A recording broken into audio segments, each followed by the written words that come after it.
Yo, no, you didn't miss it. Actually, we're just a little bit early here. Oh, hey, look what I found. So back before Ford Observer was what it is today, it was a magazine. Is the audio all right? Can you all hear me? Sorry, they're vacuuming in the living room and it's kind of loud. Actually, where are my headphones? Stand by just real quick.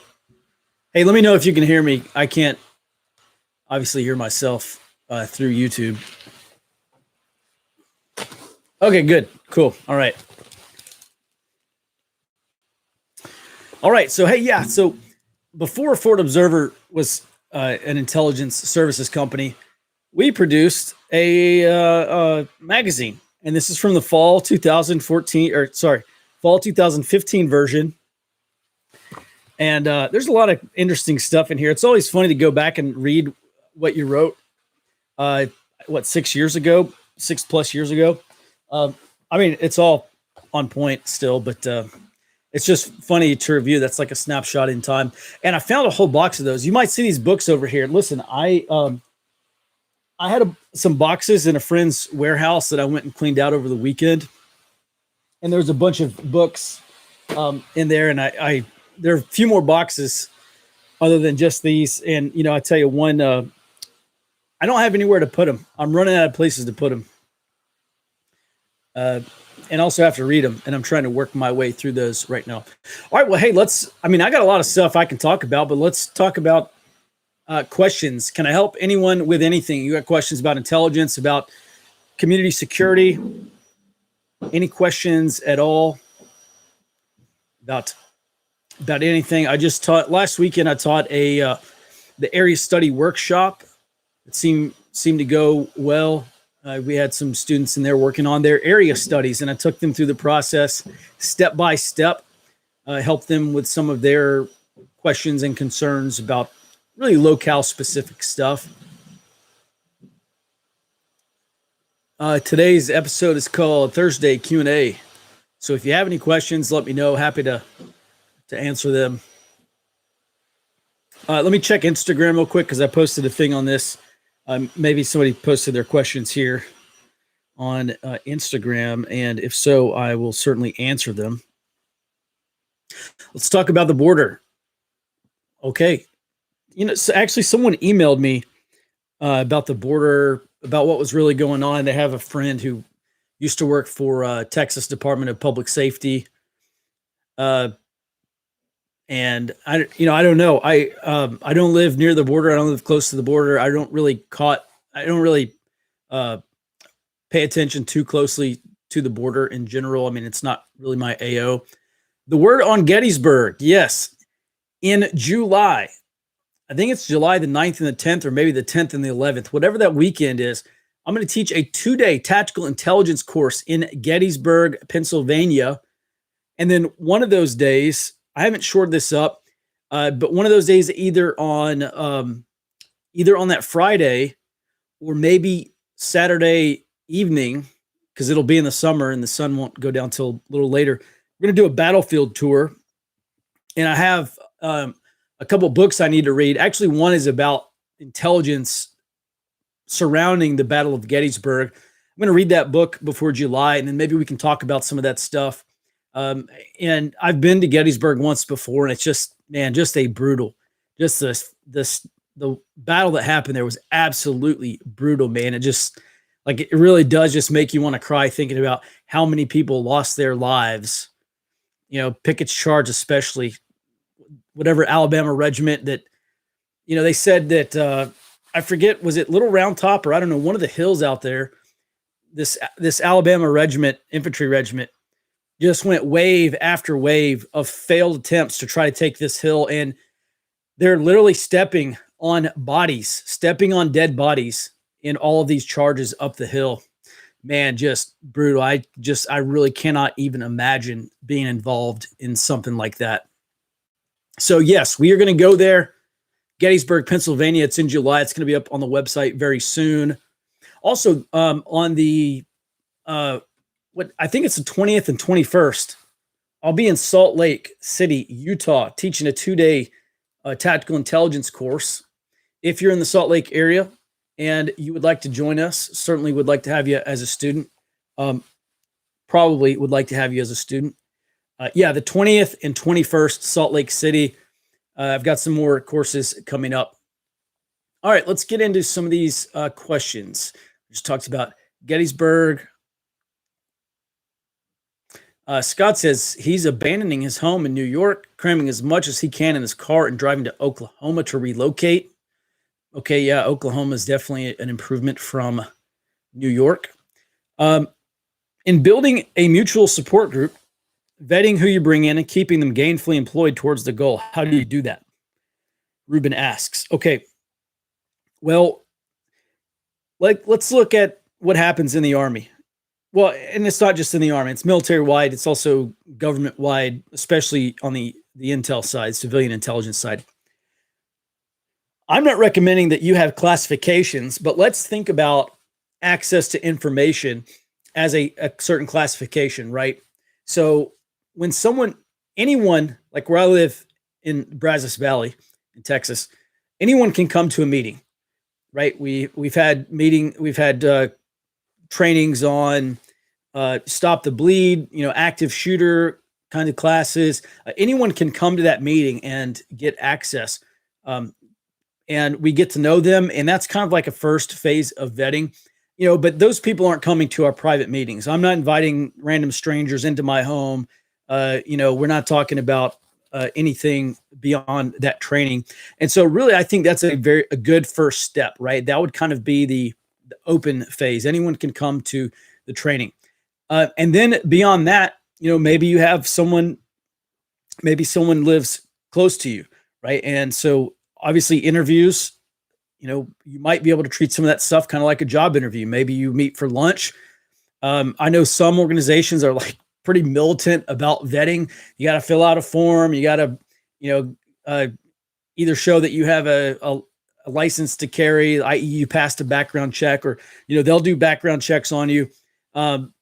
So, I mean, really, it can really go as far as your level of concern goes.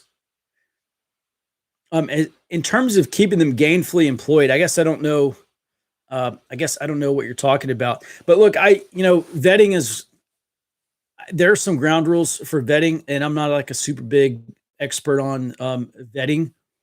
I'm sure there are people who could answer that question a lot better than I can. And I'm also not going to tell you specifics about our group vetting, obviously. So I've probably reached the limits of what I'm going to talk about on that vetting. What will the Midwest look like during Balkanization? I don't know. I've had a lot of people from the Midwest tell me that it's kind of an artificial region, that it's really just an extension of the South, or maybe like the Midwest and the South in terms of, the average people, especially the folks who kind of live out in the country, very similar, aside from accent and, regional history and stuff like that. I don't know if, how true that is, but it was an interesting concept to me. And honestly, I don't know what the Midwest is going to look like during Balkanization. I don't know what anything's going to look like in Balkanization. I can tell you that one of the things I would look for, and actually I just mentioned this in today's economic early warning report, one of the things I would look for is the creation of a state currency or maybe a regional currency that replaces the dollar at some point over the next 20 plus years, or I should say within some point over the next, roughly 20 years. Once the US dollar begins to lose its status as world reserve, right? I mean, once it loses its prestige, a lot of things in this country are going to change. A lot of the luxuries we have in the United States has been afforded us due to us having a currency that is the world reserve, basically the standard of trade across the world, the standard of international trade across the world. What will the Midwest look like? I don't know, probably a lot of other places. The thing that's kind of unique about Texas is, I think I said in a previous Q&A that if Texas secedes, it probably won't keep its current borders, just because you have massive parts of Texas now that are that wouldn't want to secede. And let me rephrase this. I said that that a Texas that secedes doesn't necessarily have to keep its exact borders that it has today. I mean, I don't know. That's such a vague question. What will the Midwest look like during Balkanization? I'm not from there. I couldn't tell you, about the people who inhabit it, or certain culture, or ethnic landscape that might say, this county is going to go this way or this county is going to go the other way. No clue. What do you think? What do you think the reaction will be by patriots when the FBI starts going after QAnon terrorists, quote unquote, scare quotes, QAnon terrorists, as a way to crush opposition? I don't think they'll do anything. Have you read any of Matt Bracken's books? Yes. Some years ago, I read Enemies, Foreign and Domestic. I know Matt has several other books out there. That's the only one I've read. Best Value Shortwave Radio. No clue, man. There's a ton of radio and comms blogs and stuff out there. I have a shortwave radio. Actually, it's over here in the closet. It's on a shelf in the closet. I don't remember what it was. Honestly, I'd probably just start looking for the typical. I don't know. Google knows. I'm sure Google knows. Bastrop, Texas. All right, Timothy, what's up? Speaking of Gettysburg, anyone listen to the Steel Drivers? They've got a song called Sticks That Made Thunder. It's a heart wrencher for sure. Yeah, the only song I've ever heard from the Steel Drivers is dang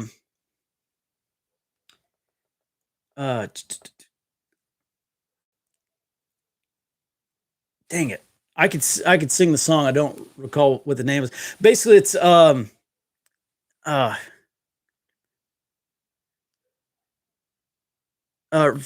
basically it's a man telling his wife, like, run away as fast as you can because the boys in gray are coming, or something like that. I don't know. Yeah, it's a pretty good song. LOL, Texas can't even turn its lights on. Okay, this polar vortex stuff happens about once every like 10 to 20 years. And it's not that Texas can't keep its lights on. It's that Texas didn't spend the money to weatherize all of this stuff because it just doesn't get that cold here. If you lived in Minnesota, it's actually, someone explained this to me very well the other day. He said a lot of times in the North, generators will be inside, or what did he say? Yeah, generators will be inside because if the power goes out, that generator is going to be warm and it's going to run and not going to be exposed to the elements outside, i.e., sub-zero temperature.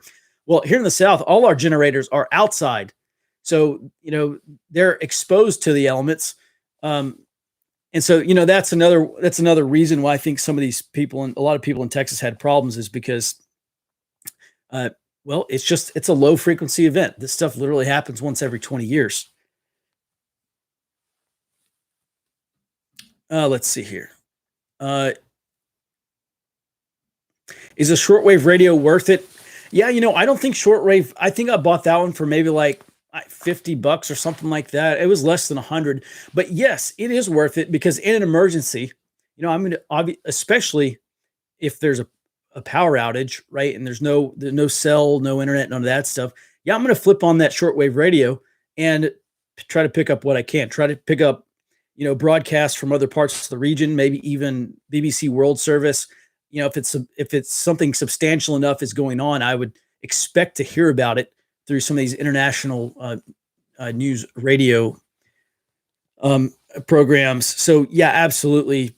Just flip that thing on, and it came with a book with some common radio stations and common frequencies for that stuff, which is super interesting. I haven't really played with it a lot, but absolutely shortwave radio. I'm going to flip that thing on and just see what I can pick up in an emergency.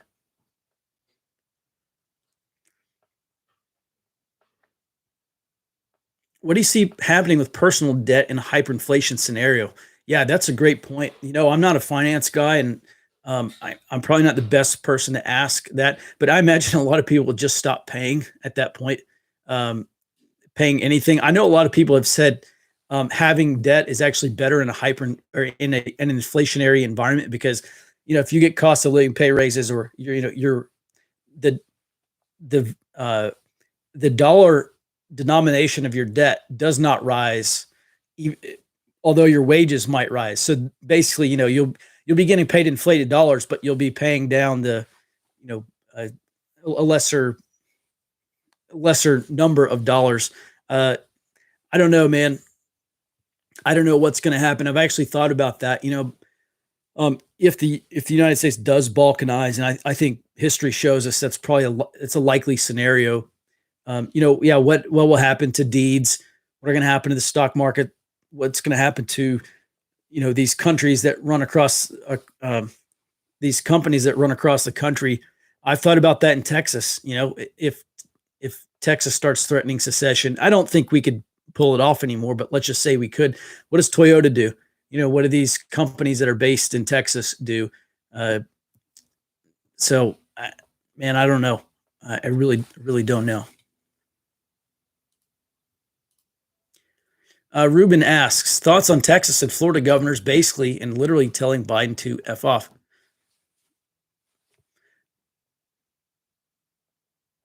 Let's see. What are the baseline indicators that it's time to leave your area where you currently live? JR asks. Okay. Glad you asked.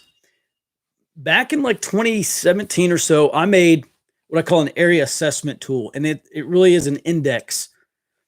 And so I identified 18 sectors kind of daily life that really matter in terms of security and stability and survivability. And each of those, gets rated basically on, being green, yellow, red, or black. And I printed a bunch of those off because I went over them. I don't have it here, but I printed a bunch of those sheets off because we went over them in the area study workshop. And I'll tell you what, I'm getting ready to officially launch Fox Company, which is the online training. And I'm not just saying this to bait you, but for people who sign up for Fox Company, just go to www.grayzoneactivity.com here. I'll just type it out, www.grayzoneactivity.com. That is the new training website. I'll be blogging about kind of do-it-yourself intelligence, SHTF intelligence, tactical intelligence, stuff like that. And I'm going to put a bunch of that training stuff in the Fox Company membership for those who want to subscribe. And that is a top priority for me. As a matter of fact, I'm going to take the area study workshop and re-record that in a sit-down environment, re-record all those slides and that whole process. And I'm going to put that into the Fox Company membership as well. The entire 8-hour, roughly 8-hour area study workshop material.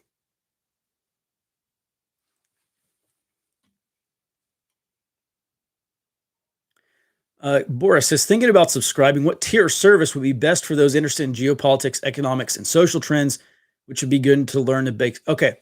So yeah, I run two companies. One is called Forward Observer, and we do a daily intelligence report. Mostly it centers on low-intensity conflict. So we track the revolutionary and radical groups. We identify their tactics and kind of what they're doing and draw some conclusions about what we could see in the future.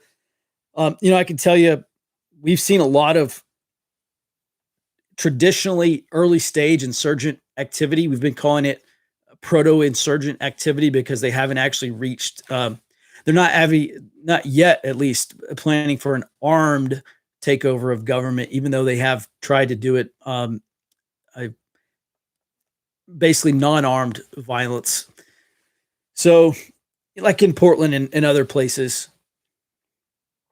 And actually, if we do get into the situation where, look, eventually all these moratoriums on evictions are going to have to end. And a lot of cities are going to be affected by that. We're talking maybe about millions of people who could become evicted. Either the government keeps paying their rent, or I don't know, maybe some other backroom drug deal is done. I don't know, some kind of gymnastics happen in Congress and they absolve the debt. Maybe they'll end up doing that. Otherwise, millions of people are going to be evicted. And this is, if that does happen, all these autonomous zones and all these left-wing, no private property activists are going to go nuts. In addition to actually the human toll of having a lot of an increase in homeless people. So to answer your question, Forward Observer, we do a daily report We monitor, observe, and report on these mostly leftist groups, but some groups on the right. And the reason why we focus on the left, because nobody's focusing on the left. I mean, there's 10,000 websites and blogs you can go to find out about Proud Boys and stuff. So we don't even really touch the Proud Boys because there's so many other people, focusing on them very intently. And actually, I've made that point in a couple of reports now.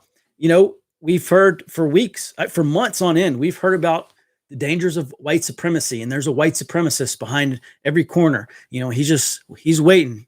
He's just waiting to go attack somebody.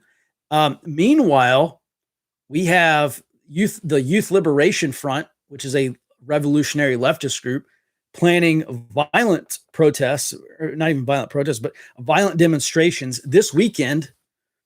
There's a leftist group in DC over the course of like 3 or 4 weekends last month, carrying out disruptions and acts of violence. Another leftist group. I haven't heard anything from them. I haven't heard anything about them. And, I'm not trying to diminish the threat of armed violence, like a mass shooter who's, attacking whatever for his political cause. But we're seeing left-wing violence all over the place. It just hasn't gotten to the same,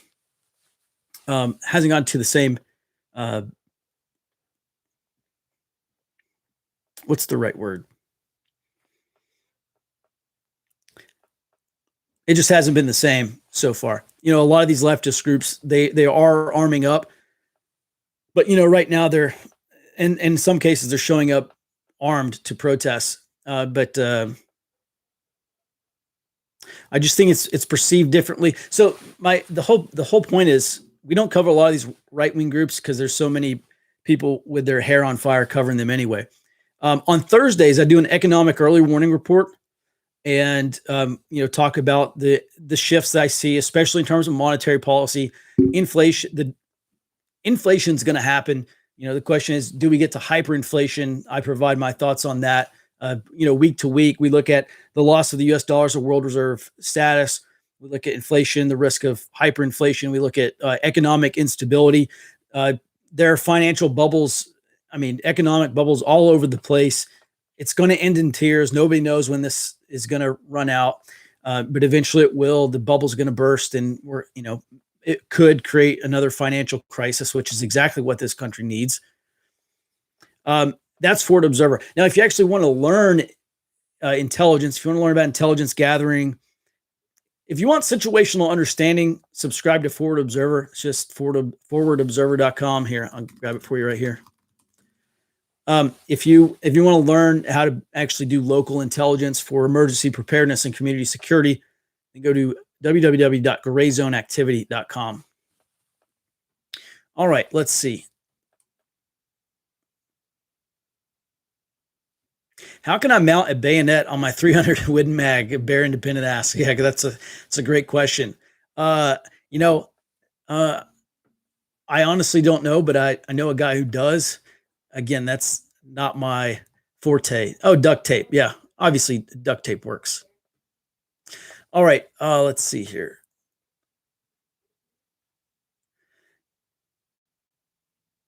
Yeah, what local police thinks about you and your activity? Are you on the same track? What is the optimal way to deal with police when Shtf? I honestly don't know what local police think about me. I am going through a Citizens Police Academy. And learning more about them. The optimal way to deal with police during Shtf, man, I'll tell you, that's a really good question. The question I would have is, what's their disposition, especially on, the First, Second, Fourth Amendments, especially. I kind of foresee in a worst case scenario, I don't want to alienate potential allies. I certainly don't want to create unnecessary enemies. So my short answer is work with whoever shares the same or similar goals or wants a similar outcome. That might be, kind of a, I don't know. That's the short answer. The long answer really is mission dependent, what you're trying to do, what they're trying to do, etc. Okay, what are and how do we develop intel skills? Joseph asks. Great question. So there are a couple of things I would do first. First you have to understand what intelligence gaps are, right? If I can get across any single point to anyone, it is understanding an intelligence gap. That is something that you don't know but need to know. So for instance, if you're doing a local threat, if you're identifying local threats and maybe doing a cursory threat assessment, it's like, there's 4 types of threats, right? Conventional, irregular, catastrophic, and disruptive. So let's focus on irregular threats. Okay. Gangs, mobs, looters, so on and so forth. What are the gangs in your area? And I would say, if you don't know is MS-13 in your area, what drug gangs are in your area, anything that you don't know specifically is an intelligence gap. And once you start to understand, like, oh, hey, there's a new building. Like I've talked about out at the ranch, they're putting in like 100+ home subdivision out there, way out in the middle of nowhere, right? I have major intelligence gaps. Is this going to be like Section 8 housing, or is this going to be a McMansion community out here? And, what kind of homes are going to be out here? That's an intelligence gap. The next intelligence gap is who else is selling their property out here, and how many more subdivisions are we going to see? Because it's probably not going to end with one. And so once you understand the value of identifying new intelligence gaps as you come across new information, really asking yourself questions, then really we can begin the work of intelligence gathering to try to satisfy that intelligence gap. So you take your intelligence gaps, things that you don't know but need to know, and you can outline things that are called collection requirements. So for instance, one of my intel gaps, is this Section 8 housing or McMansion? My collection requirement, might be, identify the price range of the homes in this new subdivision. So let's take that collection requirement. That's specific, right? Go and answer this question specifically. And now we get into collection. And I say, well, who might know? Maybe the County Chamber of Commerce. I might look up a zoning plan for the area to see if anything's been changed. Maybe it's zoned for Section 8 housing or something like that.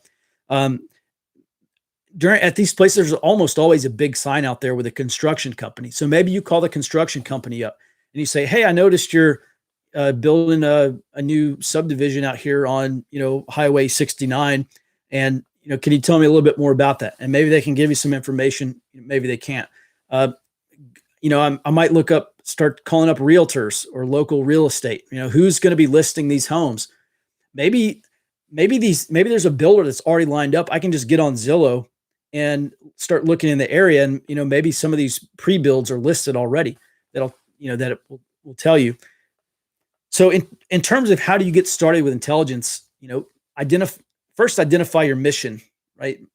And that's kind of a whole nother thing. But once you understand the end goal, once you understand your mission, now we can start looking at intelligence gaps, right? What do I need to know? What are my knowledge requirements in order to accomplish this mission?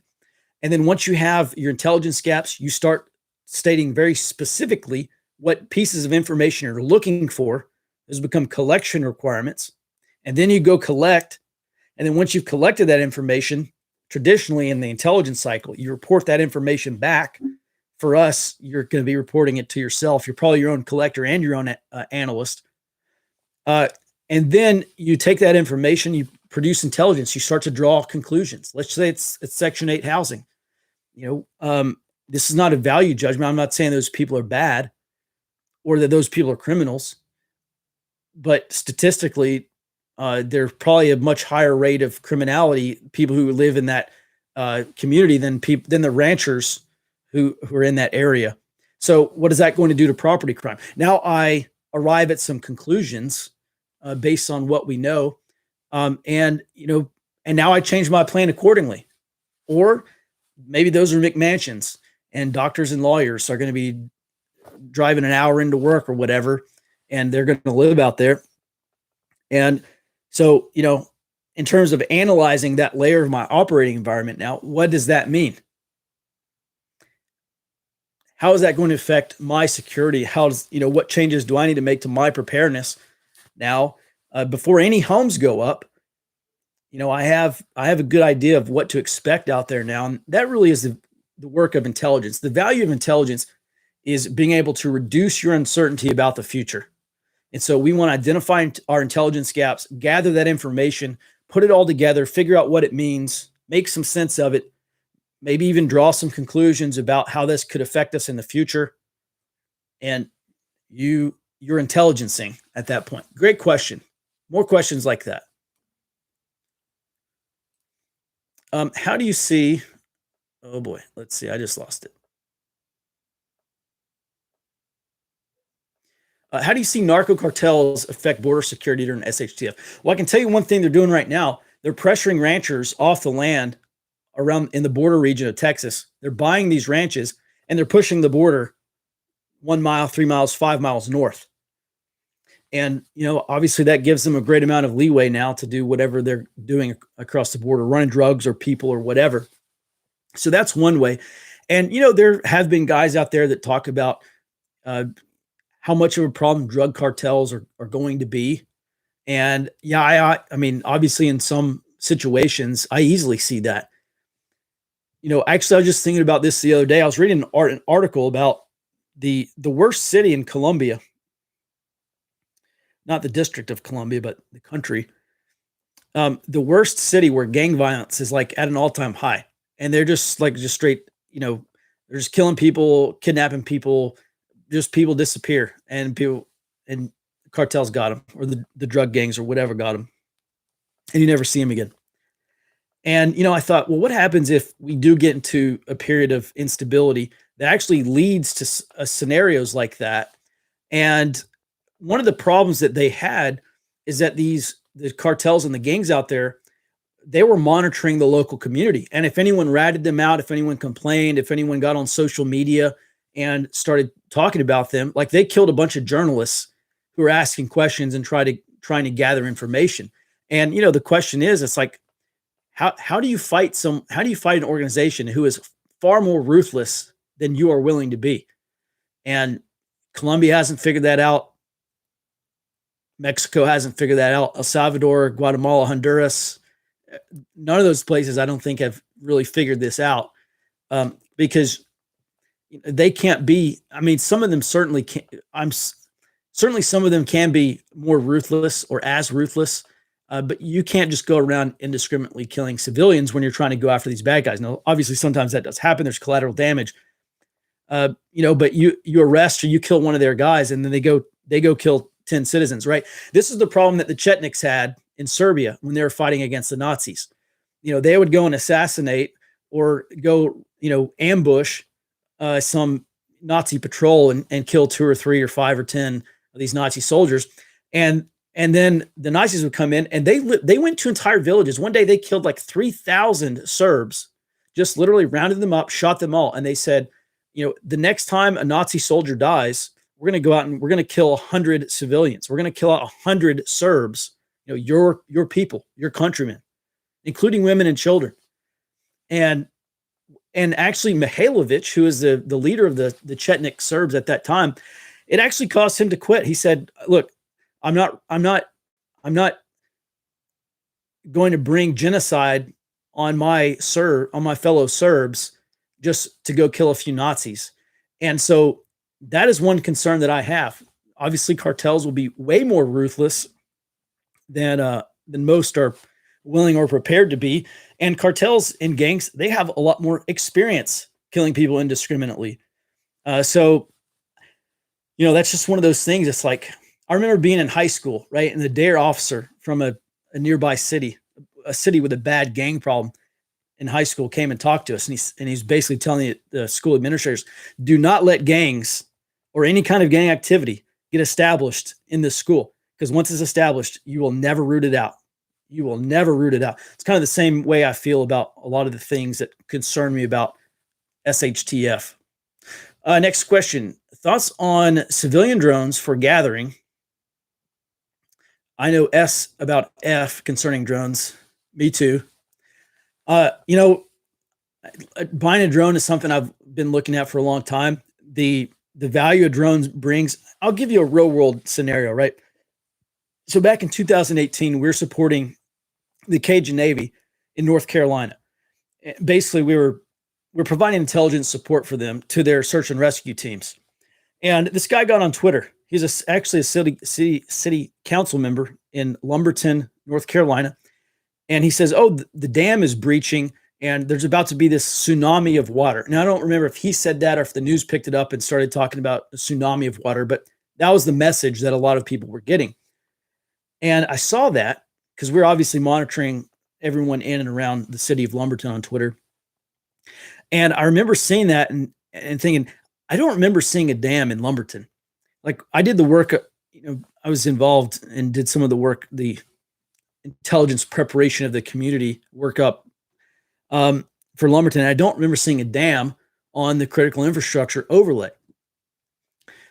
And I got on the U.S. Army Corps of Engineers website. This is the long way of answering your question. I got on the USACE website, and there was no dam, right? They catalog every single dam in the United States. There was no dam in Lumberton. And I remembered, though, that the National Guard a couple of years back had built a levee. And it turns out the levee, the actual breach that was happening was a little bit of water spilling over the levee, right? That was the dam breach here. And so really for me, I was like, do I, before I realized that, do I start telling all these search and rescue teams who are out in these boats to come off the water because they're about to have this massive tsunami, wash and kill them? Are we going to be dealing with another humanitarian disaster, one after another here? And I could have done that out of an abundance of caution. I could have called the head shed at the Cajun Navy and said, "Hey, get all your guys out of there. The city council members talking about a dam breach, and get everyone out of there. Let's pull them back till we can figure out what's going on." Well, what I did was we called up one of those guys who was nearby, and I said, "Hey, can you go look at this dam and get eyes on and tell me what you see?" And he says, "Oh yeah, it's just a little bit of water spilling over." And it would have been great to have had a drone and just flew that thing out there, and hovered down. Maybe they use drones for a lot of critical infrastructure, like maintenance and stuff, looking for cracks, looking for anything that needs to be serviced. So I don't see a reason why we could not have flown a drone out there and looked ourselves, but we got human eyes on, which is honestly probably better. So yeah, I'm a huge fan of using civilian drones for emergency response. But in SHTF scenarios, yeah, it'd be great. Just set a flight path, put a FLIR, or night vision or something on there, and just set a flight path, have that thing run the perimeter of your ranch or your homestead, or, run the ring of your area of operations, and just look for anything that's out of the ordinary. Huge fan. Huge. Kootenai Cowboy asks, if balkanization becomes a thing, what do you think will happen to desert states like Texas and Arizona that rely on rivershed from the Colorado? Do you think it will become? Do you think it will be some Egypt Nile dam crisis? Yeah, man, the Colorado is a massive problem, obviously, and it's not just a problem for Texas. Access to clean water is a problem worldwide. I remember, like in the mid 2000s, the Army was warning about wars are going to be fought in the future over clean water. So obviously in Texas with the Colorado River, having, I guess it's all those rivers, either some of those are suffering drought, or, more dams are going up and really kind of punishing those downstream who rely on that, or maybe more and more water. Like in California, I know more and more water is being used for irrigation. So I don't know. Clean water is, you literally cannot live without it. And that's a great point. That's an intelligence gap. That hasn't concerned me so much around where I live, because we do have access to clean water. Well, we have access to water that can be filtered or sanitized or whatever. But I don't know what those states are going to do. I imagine those states have probably studied that, and there may be something in a state office somewhere that answers that question. But Um, man, that's a valid concern. I just don't know the answer to it. Seeing any validity to the DC Capitol Police crying anti-government militia plot? Yeah, I saw that the other day. The DC Chief of Police said that some militia people were going to go try to blow up the Capitol or whatever. I mean, I'm not discounting the potential for there to be, nuts out there who are talking about that stuff. But here's what we see a lot of times. People talk about stuff online. They have absolutely no intention whatsoever of carrying it out. Now, if you're the feds, you obviously you can't take that risk, or maybe you can for political reasons. But just in general, the more extreme the prediction, the less likely it is to come true. It doesn't mean that anything that's extreme will not happen. But I think there's obviously a big difference in some guy being like, oh yeah, F those people, hang all the politicians. That's what they say. I'm not saying that. Maybe I'll get YouTube on, or maybe I'll get censored on YouTube now, but there's a difference in people saying that online and people actually going to try and do it. I imagine if that were the case, the feds are going to go arrest someone if there's a credible threat. So I really don't see, maybe there's a, actually Christopher Wray, the FBI director, he said the other day in a hearing, he said, I don't like calling them lone wolves. I call them lone actors. So lone wolf, lone actor, whatever. I'm not discounting that. I just don't think it's incredibly, look, if the feds had a credible threat, they would go arrest someone. I guess that's what I'm getting at. All right, let's move on.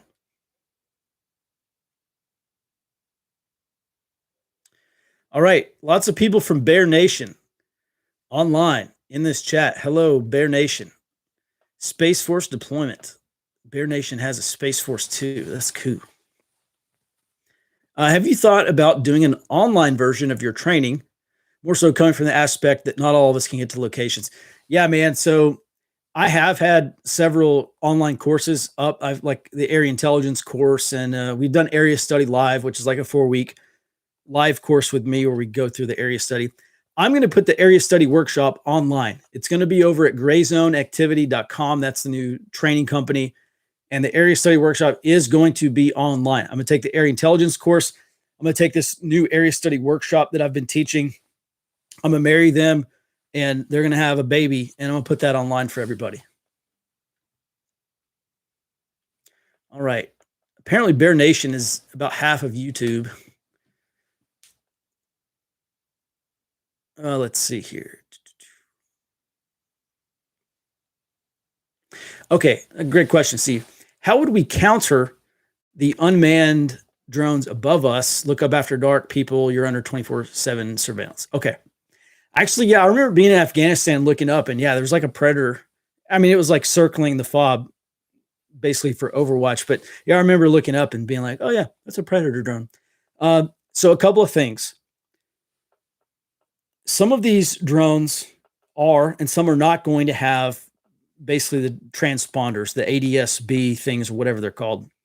So if you get on like FlightAware, or you have a software-defined radio dongle that you plug in your computer, basically just an antenna that you can plug in your computer, and there's some software out there where you can read those ADS-B numbers. So basically, if there's anything running the ADS-B system, you'll be able to see it in the sky, but on your computer screen. That's one way. Now, if a surveillance plane has that thing turned off, you might be able to use, maybe night vision to see it. Like if there's any kind of light in that cockpit, under night, depending on how low altitude it's flying. If it's high altitude, you're just not going to see it. That's a very great question. I don't know a good answer. I have not given it a lot of thought, but those are my first two cracks at that answer.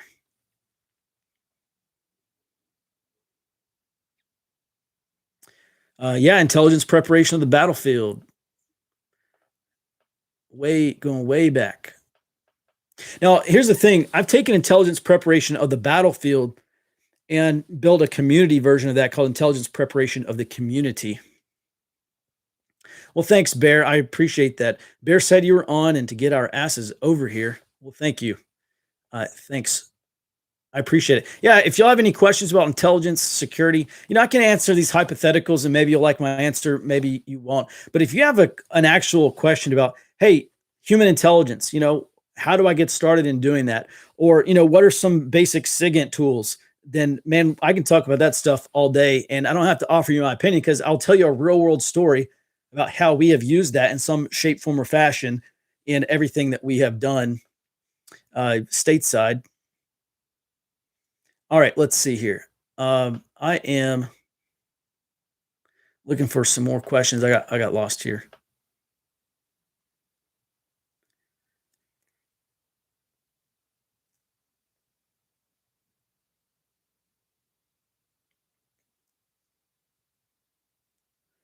Let's see here. A lot of chatter. A lot of chatter. Did you think the dare officer was a cool dude when you were in school? I didn't think he was cool or uncool. I was just like, he's telling me not to smoke marijuana. I'm like, okay, next. I've never done drugs. I literally have never done any illicit drugs whatsoever.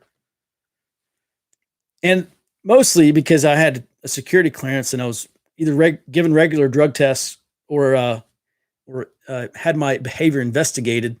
I just could not have gotten away with it. Actually, when I was in basic training, we got back from, I don't know, this guy like went home for something for a couple days and he came back and he pissed hot for like cocaine or something. And I thought that stuff like left your system within like 24 hours or whatever. So like he must have like right before he came back, I went to basic in Fort Leonard Wood. Right before he came back, he must have done coke or something. Holy cow. Wouldn't it be nice if wars were fought by the assholes who started them? Yeah, that's for sure. I think Clearwater Revival probably has a song or two about that.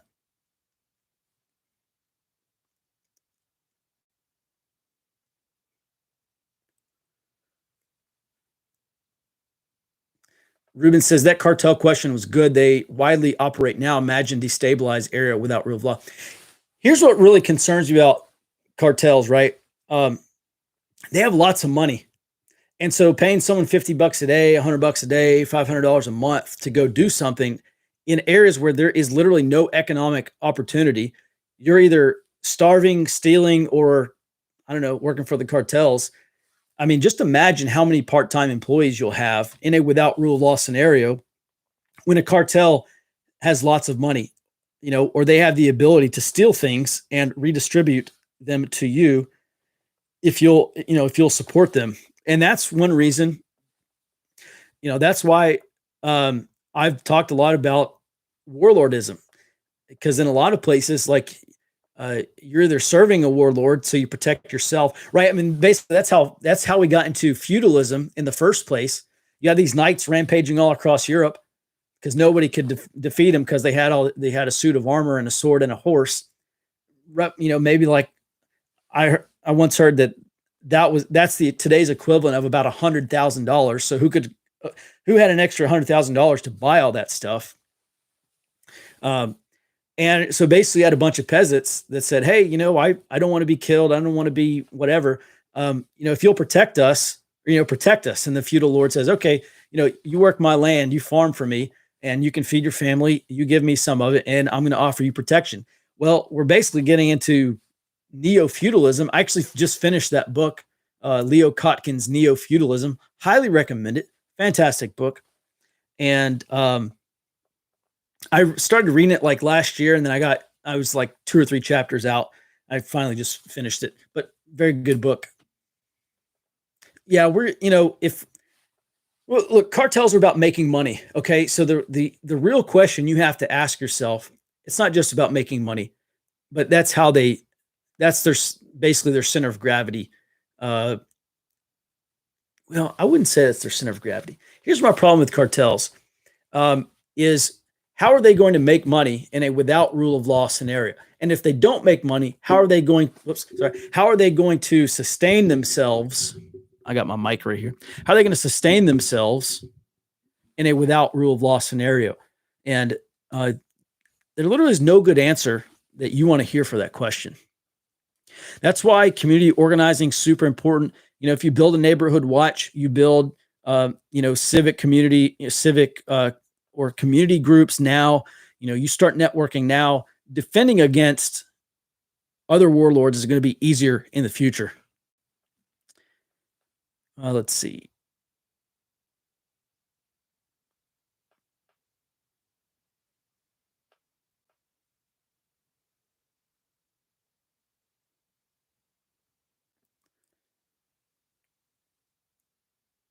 Let's see here. Looking for another question here.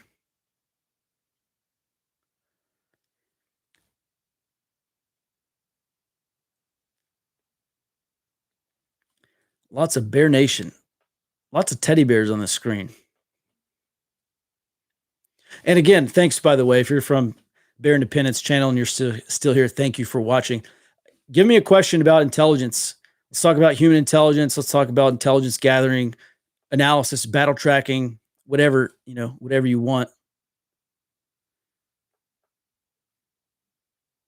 And if there's 10,000 questions about intelligence gathering at the bottom. Okay, so let's talk about a coist.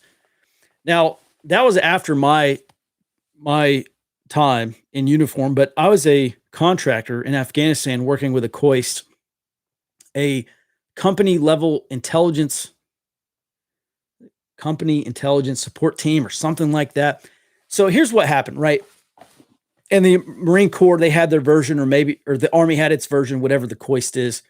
So one of the problems you have in military intelligence in general is we call it the stovepipe of excellence. And information gets reported from the lower levels, right? It gets the soldiers, they go on a patrol, or they, human intelligence collectors talk to locals, or they talk to detainees, and then that information gets reported up, from the individual level to, the company level, or, at the very lowest, the battalion S2. And then all that information battalion goes up to brigade S2. And then all that brigade S2 information goes up to the division G2, and information goes up. And guess where it rarely goes is down. We call that the stovepipe of excellence, because the stuff went up and you never saw it. So then the Army and Marine Corps started saying, look, let's have some intel guys at the company level. And a lot of times they would just grab some infantry guy that they didn't want carrying a gun and say, okay, hey, you're the intel guy now. Or at least that's what I heard happened with some of these coists. So the question is, really the answer is, every preparedness group, every neighborhood watch, every whatever type of local organization you have that deals with emergency preparedness or community security, yeah, absolutely, you should have an intel guy or an intel gal. You absolutely need to have an S2, which is the intelligence officer, what we call the intelligence officer in the Army if you're using the staff system. And herein lies the problem with having an intel guy, right? Or an intel gal. There's 24 hours in a day, and most of the bad stuff during SHTF, or not most, but a lot of the bad stuff is going to happen at night.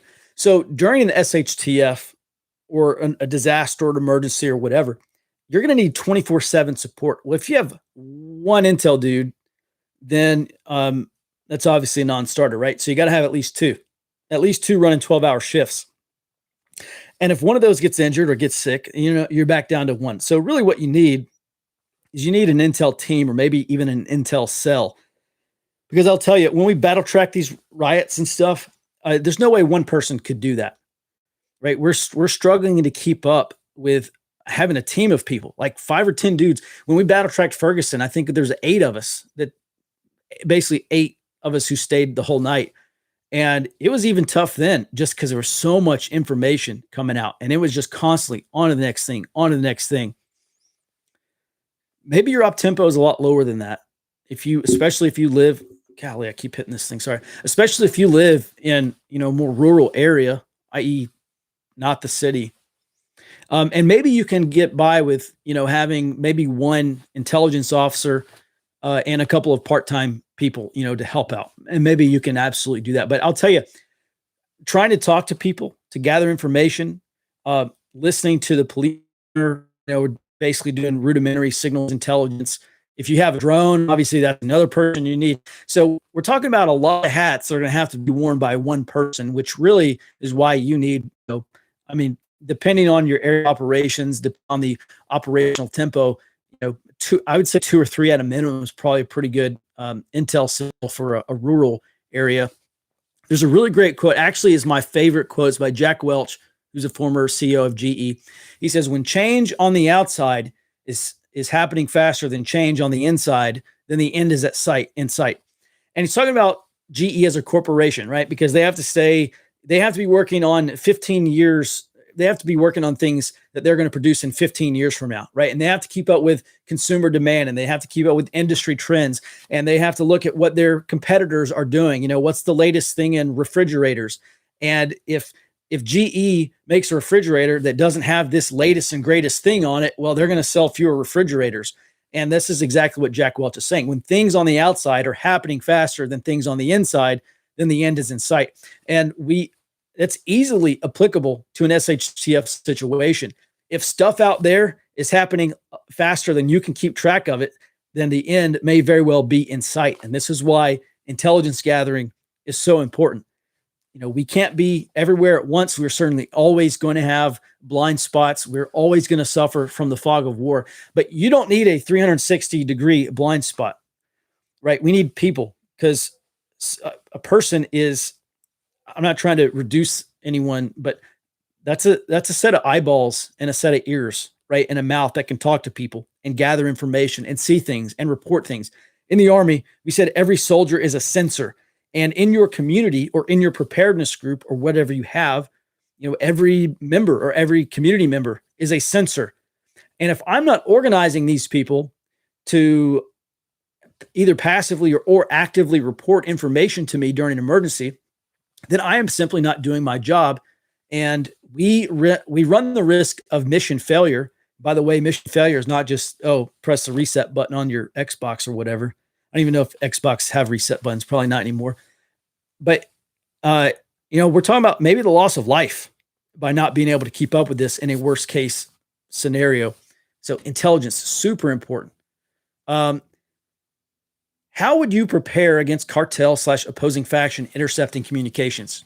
All right. So there's this really great Vice documentary. Vice goes down. This is like one of the few things that Vice does. They do like the blue-haired, weird stuff. But Vice actually embedded with the federal police down in Mexico and shot a whole documentary on it. And the federales were going down the road, and you start hearing their radios. You start hearing chatter on the radio. And the police captain or whoever was down there was talking to the Vice documentary maker. He was like, "Oh, you hear that? Like, they hear us coming. They're talking about us. Like, as we're driving down the road, they're saying, oh, hey, we see these police trucks coming into the community. Here's their real-time location, right? Like, here's where they are right now." And that's because these cartels and these drug gangs, they run scouts. They have real-time information, right? They pay those dudes $5 a day just to sit on the corner, or they threaten them and say, "Hey, if you don't tell us about the police, we're going to come and kidnap your kid or, do whatever." And if you're making $100 million a year as a drug cartel, what's paying somebody, what's paying $10,000 a week to run sources in a city that will tell you when they see things. So it's pretty interesting. So yeah, I really like the ability to listen into other people's, and I'm not saying this in like some pervert way, but obviously as an intel guy, signals intelligence, super important. The ability to listen to communications intelligence or comment, to eavesdrop into radio communications. Dude, we killed a ton of Taliban dudes by doing that, right? They'd key up on their icon, boom. So the question for us is, how do we not be listened to? And so there's a couple of ways. Before I get into that, let me tell you this story. Several years ago, I had this kid. He had one of those black phones, right? Which is a cool phone. They're like NSA proof or whatever. NSA proof's not really NSA proof, but it's about, back then it was probably about as good as you got. But he said, or what did he say? Oh, he said, "Oh, the NSA can't track this phone. It's a special phone." And I was like, "Oh yeah, it's a black phone. I've seen those before." But the NSA can track it. And he said, "No, they can't." I said, "Well, does it emit a signal?" does your black phone emit a signal? And he said, yes. I said, well, if it emits a signal, then it can be tracked. So they can absolutely track you. This is one thing that I try to talk about with communication security, especially with radio guys, right? Every time you key up, that's like a massive homing beacon. Someone is right here, right now. It's the same. I looked at all these Blue Force trackers and stuff that the Army, I don't even know if they still use them anymore, but in Afghanistan and Iraq, they used them. And it's basically just a GPS, kind of a GPS unit, but it signals your it reports your location back to the command post somewhere where a battalion commander or the TOC or whatever can see where all the gun trucks are in real time, And it's like, dude, we get into a near peer conflict with Russia or China. Those things are going to be smoke, like literally just a smoldering pile of steel and ashes, because if it emits a signal, it can be tracked. As a matter of fact, this is one massive problem the Army is going to have in the next war, because you're in the field and you key up, and eventually they're going to be running, adversaries are going to be running drones. You're going to have persistent surveillance because there's going to be so many unmanned aerial vehicles in the sky, and all of them are going to be armed, or at least a lot of them are going to be armed. Some of them may be armed like those drone swarms, right? Where you basically just have a grenade, the equivalent of a grenade or a block of C4 attached to a drone. And, some American soldier somewhere in Europe keys up on the radio, and he's 30 seconds from having a drone flown into him, because these things are just going to be loitering freaking everywhere.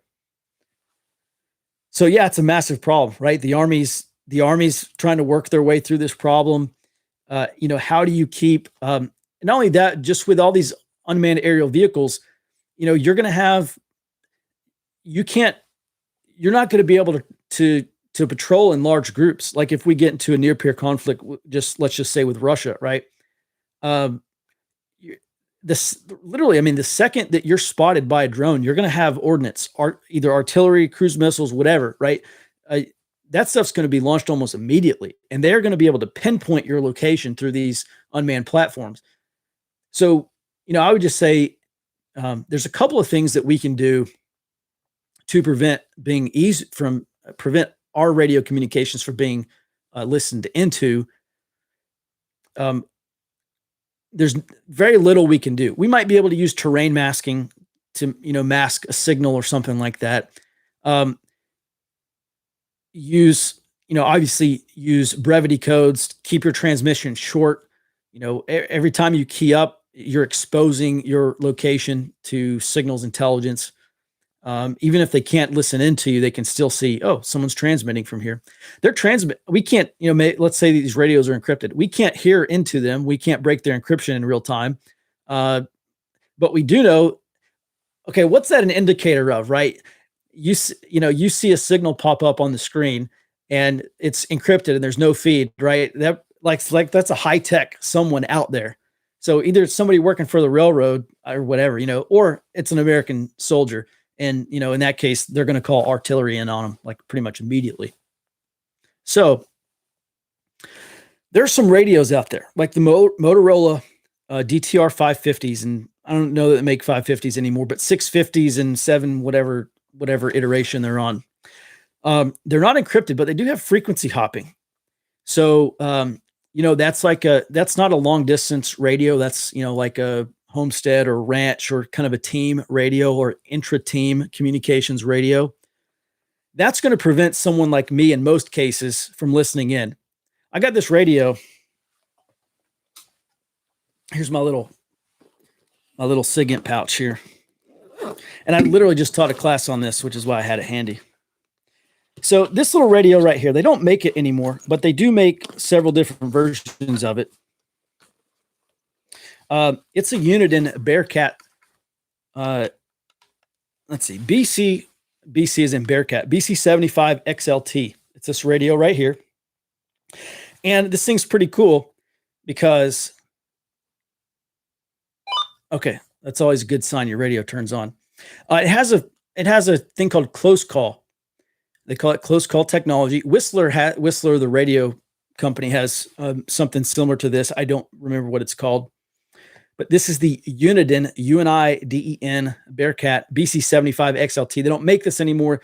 They make like the the SC30 or whatever. I bought one of those too. I just haven't used it yet. It's the next generation after they discontinue this guy. But what this will do is pick up the closest, or not the closest, it'll pick up the strongest signal. And so what I have someone do in these classes is, a lot of times people will bring a Balkanization radio, and I tell someone in the back of the room, just, hey, key up. And, in most cases, it's like a split second. If they key up and start talking, this radio finds that signal, tunes to it, and we're now listening to whatever they're saying on the radio. And I mean, literally, it's like it's almost instant.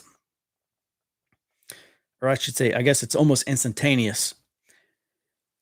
So one thing I want to do is protect my radio communications from people like me being able to listen into them. So frequency hopping is good. I know there's some other radios out there that have encryption. That's really an S6 thing. That's not a me thing. Like, go talk to some of these commo guys or ham radio guys that are out there. They'll be able to tell you. I just ain't that guy. All right, let's see.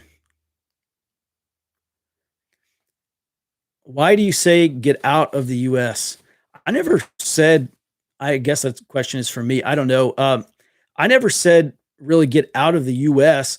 I went down to South America for a time. Actually, I was in Chile one time for like 3 or 4 months. And that was, back in the early 2010s-ish, like maybe around 2013 or so.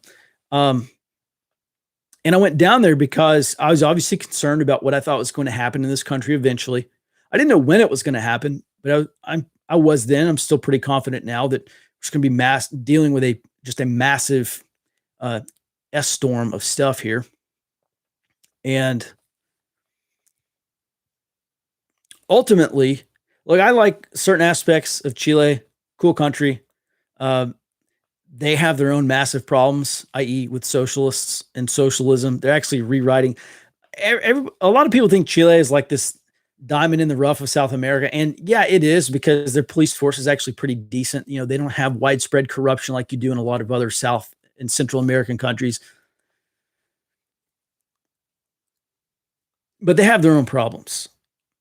And ultimately, I just said, look,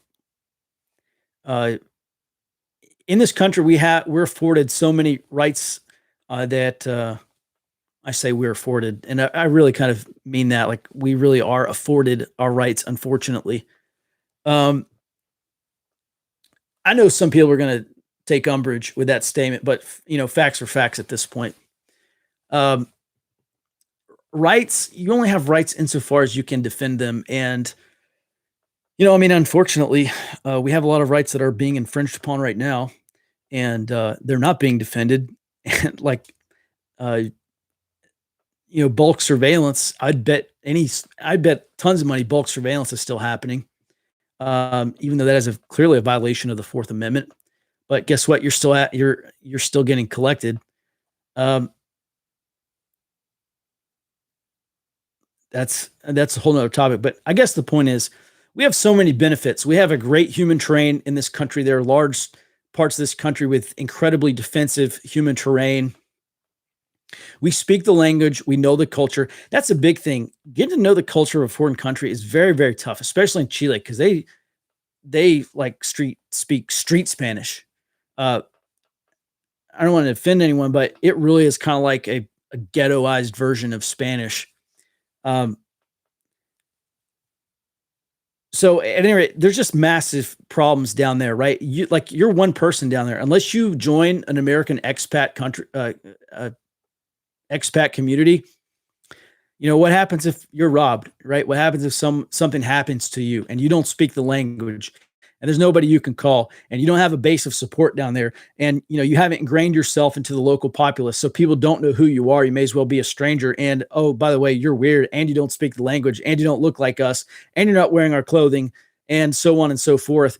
And I think a lot of people will probably end up having a lot of problems in that scenario. Here, on the other hand, we speak the language, we know the culture.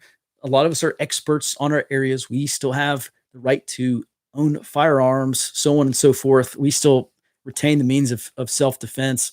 And in most places in this country, it's still a really great place to live. That's becoming less the case in a lot of places. And we're going to have to figure out how to turn that around somehow, or at least stem our losses. But so that's why I don't advocate for leaving the country. Just those few things. Now, and that's the thing. Even if one guy said, "Oh, I'm just going to take my wife and kids and send them to a foreign country," well, what the hell are they going to do down there if they run into trouble? Like, you ain't there unless you're sending them to go live with people that you know, like, and trust. I wouldn't just get them out of look. The safest place for my family is with me. Because it's very likely that you're in the same boat. You are their greatest asset. Why on earth would you go send them somewhere else? Unless I'm not saying, you might go send them to their in-laws or something like that. Just don't send them out of the country by themselves. Jesus. All right, let's see here. What are some strategies to counter enemy Df'ing, direction finding? Yeah, that's great. Great question. Again, if it emits a signal, can be tracked. So I talked about terrain masking. That's one thing. Basically, if the side of a hill or a mountain, obviously that's right. This works for us and against us. I'm on the backside of a hill. Obviously my signal is not going over the hill if I can't get it over the hill. Well, guess what? That also prevents interception from, at least that part. Directional antennas, right? I mean, if I can beam a transmission directly to, and I'm not, sending things out in a 360 degree array, directional antenna, that's great. I think it's called a QRP, but there's some transmitting on lower wattage. So, your signal doesn't go as far, that could minimize your risk of interception. Again, this is kind of like a signal kind of thing. I'm not a signal guy. Those are just some of the things I know off the top of my head. Let's see.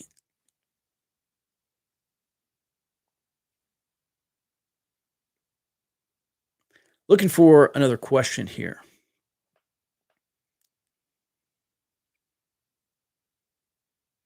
Okay. Another thought, maybe you have a block of instruction on how to set up your own community JICE, JISE, positions, duties, training that community leaders can do to train their people to do so. I imagine JISE or JICE is some military acronym, Joint Intelligence. I don't know what that could stand for. But we call it the ACE, the Analysis and Control Element, or the S2 shop or whatever, or whatever the 2 shop you're in, S2, G2, C2, whatever, J2. And yeah, I actually do have some advice on that. That's actually part of the tactical intelligence course, but I will give you a brief rundown right now. So first of all, we need the ACE chief. Okay, typically that's a lieutenant colonel. For us, that's going to be whoever we have that wants to be the intel guy. I recommend having, so you have your ACE chief. I recommend having kind of like a mapper or a battle tracker or a map man or something like that. If that stuff's done on Google Earth, great. If it's done on map, physical paper maps and acetate or Duralor overlays, that's fine too. But we're going to want to draw stuff on a map, right? We might want anytime we hear of a crime, we might want to have a crime overlay, or anytime we hear of an activity that we can attribute to a certain group, like the Leroy Jenkins gang, we'll want to put that on a map. And over time, like when we battle track riots and stuff, this is exactly what we do. We take an instance, here's a picture that has rioters in it. Okay, great. Look for a store sign or look for a street sign or something. Oh, great. They're at the corner of this street and this street. Okay, great. Put them on the map. And as we're putting this stuff on a map, we're visualizing the battle space, right? We're getting kind of the hang of, hey, this is like the worst part of town because this has the highest level of activity. And this is not to say that an absence of reporting means an absence of activity. It may just be the case that you have a lot of collectors up here in the worst part of town and nobody down here. So there is stuff happening down here. We just don't have eyes on it. There's no no one reporting. So again, this is like a lack of evidence. What's the saying? A lack of evidence doesn't indicate a lack of whatever. Just keep that in mind, right? I mean, that's really kind of like an ISR management or synchronization problem or an asset management problem, which is really kind of the job of the ace chief, make sure that we have assets out there where we need them. So we need a battle tracker, someone to plot these events on a map. Again, Google Earth or acetate, map and acetate, whatever you want to use. Then I would also recommend having like an irregular threats analyst, right? Someone to track gang activity.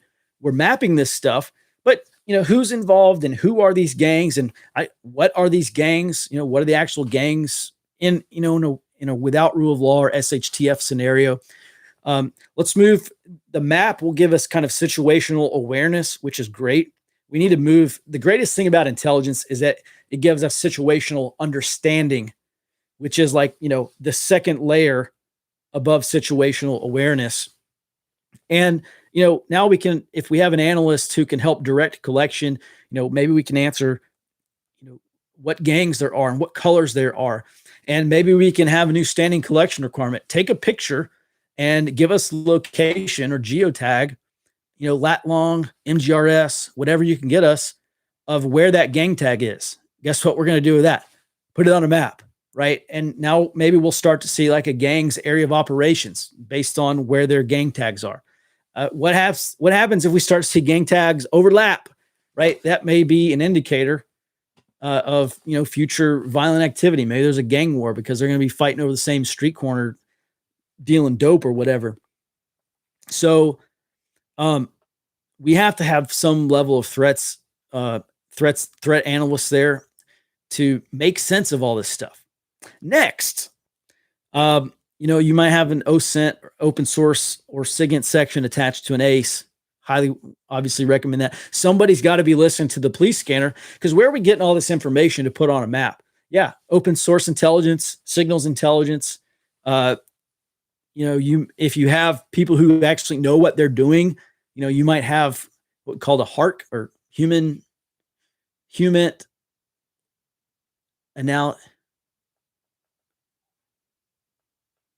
I don't know. It was the human section. Human analysis and requirements section. I think that's what it's called, or cell. Human analysis and requirements cell, something like that. Google it. So you might have some humenters, and they can run the local human network. By the way, everybody needs to be building a local human intelligence network, even if this just starts off as friends and family. Work on building your network, right? Either meeting new people or becoming acquaintances with more people, or having those people start developing their own set of contacts.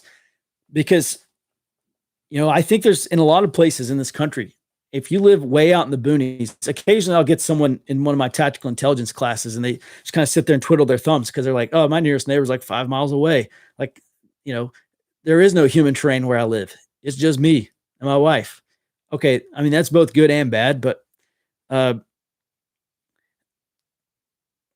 really the point is everyone needs to be developing a network. If you're not developing a network, an information sharing network, you're wrong. And I don't mind saying that because it's right.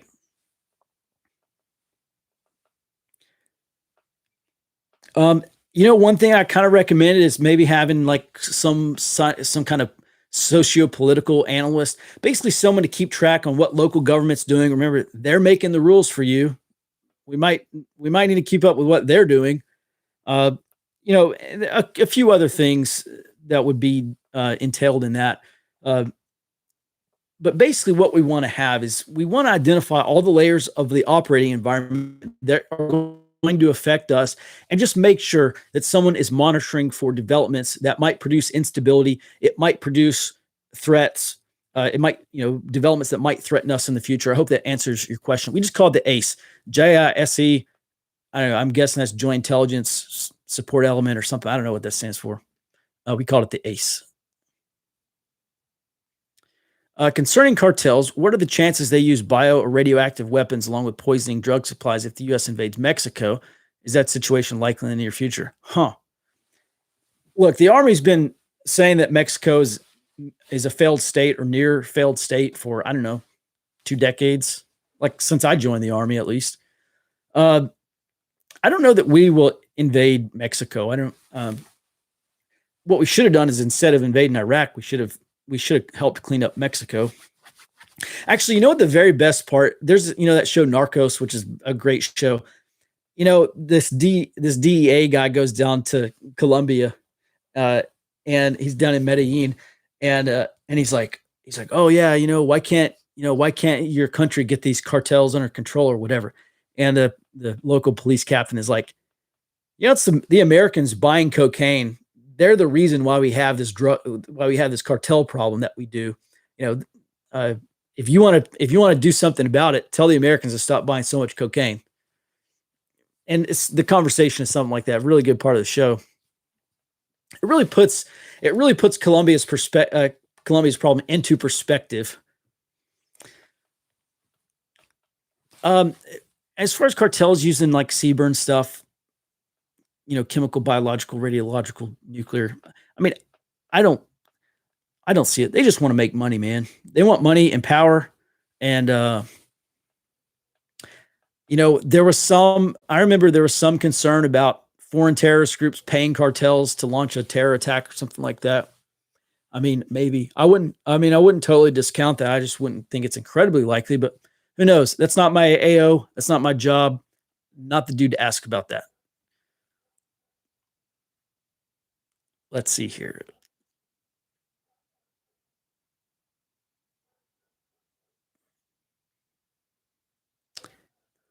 Let's see here. Looking for another question.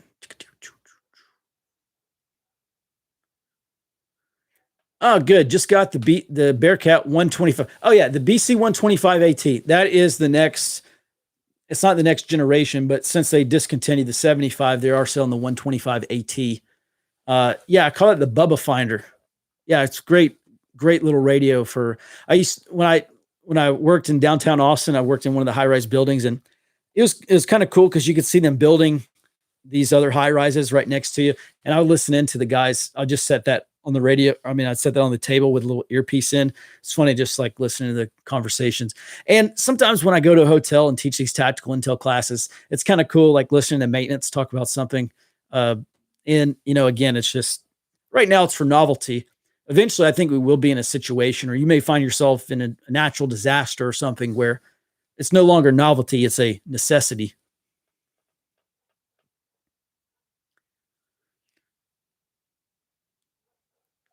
Uh, J5PO says, time moves forward. There's no going back to the old USA. What will we become? How long until the dollar collapses? How will we balkanize? So many multi-layered questions. So, yeah, a dollar collapse. I mean, I don't know. The black swan obviously could happen at any time. But I looked at the period between 2024 and 2044 because historically, that is the time during which the US dollar will be replaced as a world reserve currency. For I don't know how many times I've said this, but just for some context, the British pound, when it was replaced by the US dollar as the world reserve currency, it lost 50% of its purchasing power over the course of 30 years. Okay. That's not an incredibly steep decline considering that the US dollar has lost 40% of its value. Well, actually, that's no longer true. Um, the US dollar from like the 1980s until 2009 lost 40% of its purchasing power. Now, the dollar has strengthened significantly since 2009, but we are very likely to be headed back down. So the problem for us is that Great Britain didn't have 30 plus trillion dollars, and I know we only have 28 trillion, but by the time this happens, the US will have more than 30 trillion dollars in debt, maybe 40 plus trillion, who knows? Maybe 50 trillion. Great Britain also didn't have 190 trillion dollars in unfunded liabilities. So we are in much worse fiscal shape. Now you could say, well, America is rich in resources and has a larger tax base and greater economy, blah, whatever. I think our landing is going to be much harder than what Great Britain went through. Great Britain, it sucked for a while. It was gradual. Um, I don't think anything for us is going to be as gradual or as well. It's just going to be, as the woke say, problematic. So 2024, 2044, that's kind of the time frame that I expect the US dollar to lose world reserve status. Will we have hyperinflation? Maybe. Will we balkanize? Probably. I mean, there's already my whole kind of thesis is once the US dollar goes, I think states, especially governments and state legislators, are going to go, why don't we have our own currency? Now, as to legality or whatever, I don't know. The effect of legal tender laws, that's probably something I should look up. But I really do think states like Texas are going to say, look, the dollar, we're not going to sit idly by while our state economy is absolutely ruined by dollar devaluation, which is exactly what they're going to do to the dollar. They're going to print so many of those things. We're going to be, I tried to talk about this the other night on the live stream, but sorry, I was going through the hill country and I kept dropping out. Sorry. I will not try that again until I get Starlink installed on my truck. But there's that book called Dying of Money. And actually Michael Burry was talking about this a couple weeks back. And basically this historian goes through the history of the Weimar Republic. And in late 1922, there were 180 billion German marks, or Deutschmarks, 180 billion Deutschmarks. Hyperinflation got so bad that by the following year, 1923, 180 billion Deutschmarks would not buy you a newspaper. And you look at the annual chart, actually, that's not that. You look at the monthly chart, the inflation month over month, and it starts out low, right? It's like 6% inflation, 10% inflation, 20, 50% inflation, 1,000% inflation, 10,000% inflation, 1,000,000% inflation, right? I mean, it's like a hockey stick chart. And if the U.S. does have hyperinflation, remember, hyperinflation is not inflation that's out of control. It's not runaway inflation. It's like complete and total currency collapse. It's like, no one wants it anymore.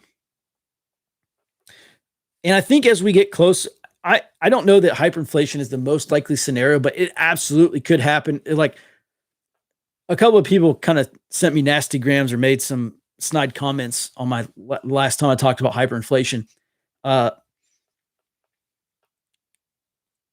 Because they're like, oh, you're just now waking up to the hyperinflation threat. Get with the time, bro. And look, the thing is, man, I don't like chase my tail over this stuff. I read Zero Hedge, but I'm not like freaking out every day. I mean, I've been reading Zero Hedge since like 2012. Actually, I remember being in Afghanistan in 2011, reading Zero Hedge. And they've been talking about this stuff for literally a decade, right? And guys like David Stockman and Jim Rickards and Gerald Celente, and even, just tons of these guys have been preaching like nonstop. Oh, this is imminent. Like we could wake up. I remember Gerald Celente saying one year, by Christmas of next year, you're not going to recognize this place. We're going to have hyperinflation and right, all this stuff, right? And I've always looked at that and said, I'm not saying it's not going to happen. It's just not very likely. And I'm finally turning the corner on being highly skeptical to being open. It's like, okay, now I can actually see a path forward for this happening. I still don't think it's imminent. I don't think it's, but it certainly is becoming a more likely scenario. And again, dude, listen, if you want your freak out thoughts confirmed, like this is not the channel for you, right? If you want someone who's skeptical of a lot of this stuff and like does the due diligence and tracks this stuff down and really tries to understand the problem, then this is probably the right channel for you. But if you want to come here and like that Ice Age farmer guy, right? I mean, all last year he's like, oh, the Ice Age, you're not gonna be able to grow any crops next year, or, whatever he was saying. This is not the place.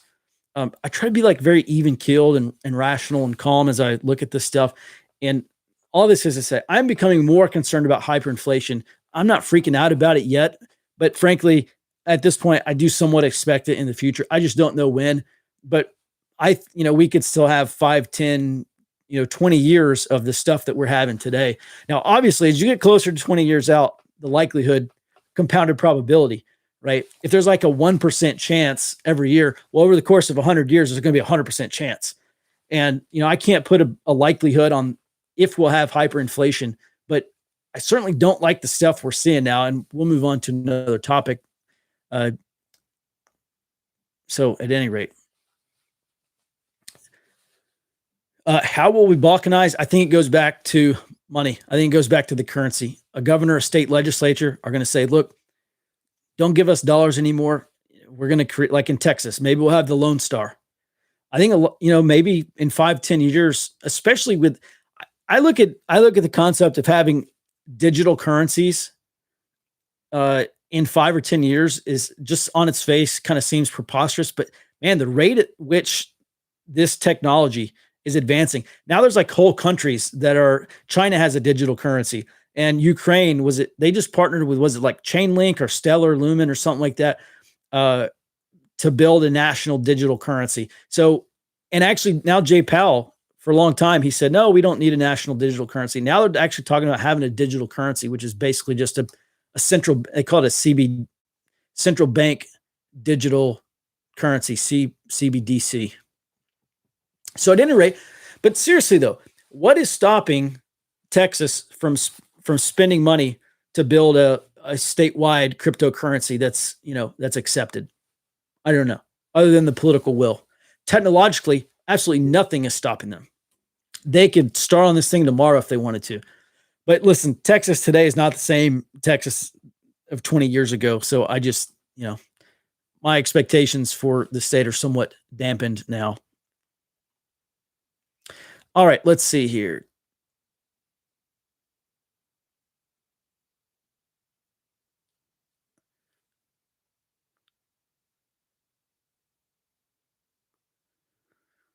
The cryptic replies are no help to those trying to start. Hey, Boris, if that question was to me, can you please elaborate? I would, I'd love to address that. I just don't know if it's directed towards me or not. Okay, Jay John says, preppers tend to catastrophize the latest headlines. Human psychology is to blame for a lot of this stuff. Okay, right. Obvious statement.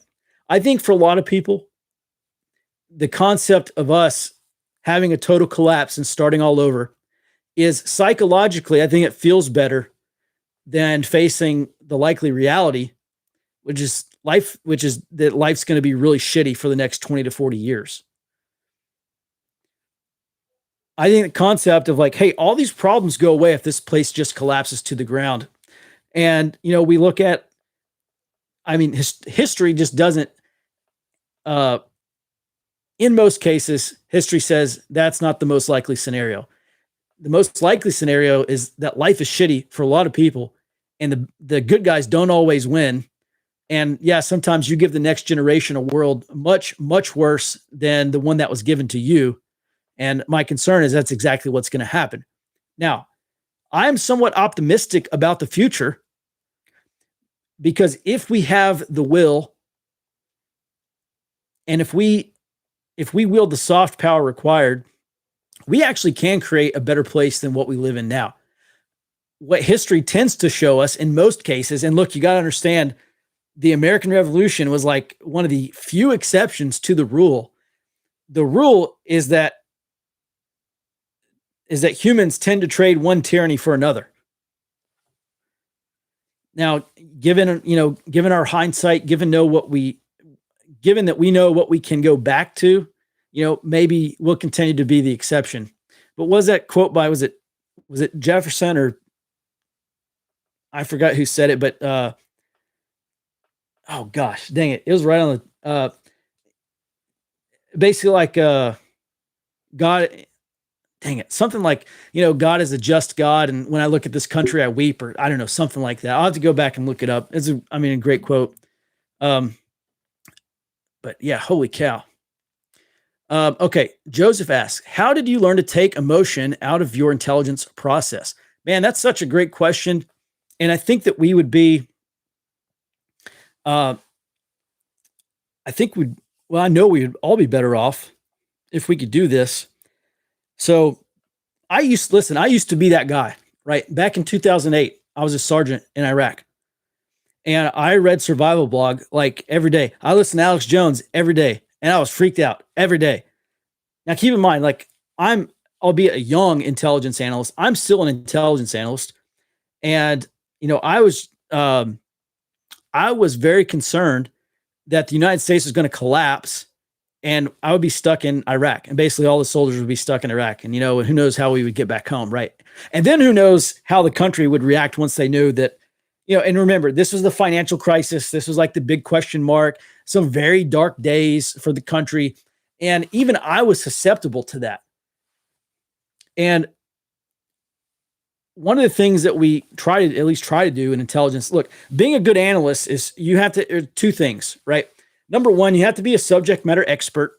So I could be the absolute best analyst on the Russian military, but you stick me at the West African tribes and warlords desk, and I would be making coffee for the new guys who have a master's degree in, African literature or whatever. So that's the first thing. You have to be a subject matter expert. And then number two, you have to remove your bias from your thinking. And there's tons of bias. There's overt bias. There's overt and not covert bias, but the thing, the bias is that you don't even, realize that you have. So there are these things called structured analytic techniques. And it's a very neat way. I forgot who said it, but basically a problem well defined is a problem half solved. So first of all, you have to actually define the problem. And actually, what's that famous physicist's name? Richard Drayman or Reinman or whatever. I actually saw this quote the other day. He said, if you want to learn a task, sit down and write down and kind of break out exactly what you want to learn and then go learn those things. And that's his accelerated way to learn about a new subject or a new task or whatever. So really identifying what we know from what we don't know is the best way. And a lot of times if we don't know about something, we assume the worst, we give into fear, we make analytic leaps, we suffer from hyperbole. We have this hyperbolic understanding of the problem and we just think it's either going to be 100 or 0 and there's nothing in between, when in reality, the most likely scenario is whatever is in between 100 or 0, or whatever is in between the absolute best and the absolute worst. And so really, I think that's kind of also, I think another great thing is consider the alternative. You see a prediction on Zero Hedge, right? Like, oh, hyperinflation in 12 months, says this, latest guy who's just trying to get YouTube views or whatever, right? And let's consider the alternative, right? I mean, what would it take for us not to have hyperinflation in 12 months? And now let's compare the two. Now, which of the two statements are most likely? Look at the reasons why we're going to have hyperinflation in 12 months, whatever he's predicting. Then look at the reasons that we would not have hyperinflation in 12 months. And this list is going to be a lot longer. I think breaking a question down or breaking a problem down into subcomponents is the absolute best way to solve any problem, especially with intelligence. And look, I'm still susceptible to this, right? It's like, I'm not a perfect person. I still suffer from a bias of ignorance because there's sometimes, I get knee deep in stuff that I really don't know what I'm talking about. That's why a lot of the time someone will ask me a question and I won't even try to answer it. I just say, I'm not the right dude to ask. Like, there are experts out there who know their subjects inside and out. It ain't me. Yeah, for what that's worth.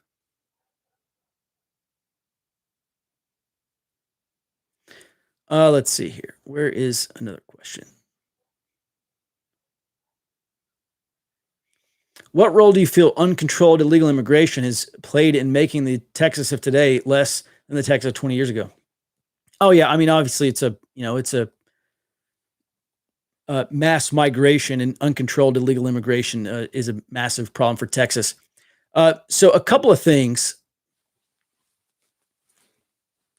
One of the problems that Texas has is that we have so many Californians moving in, right? Like when I lived in Austin city limits, I would see California tags all the time. And these were people weren't visitors, right? They were at apartment complexes and they were in outside of office buildings.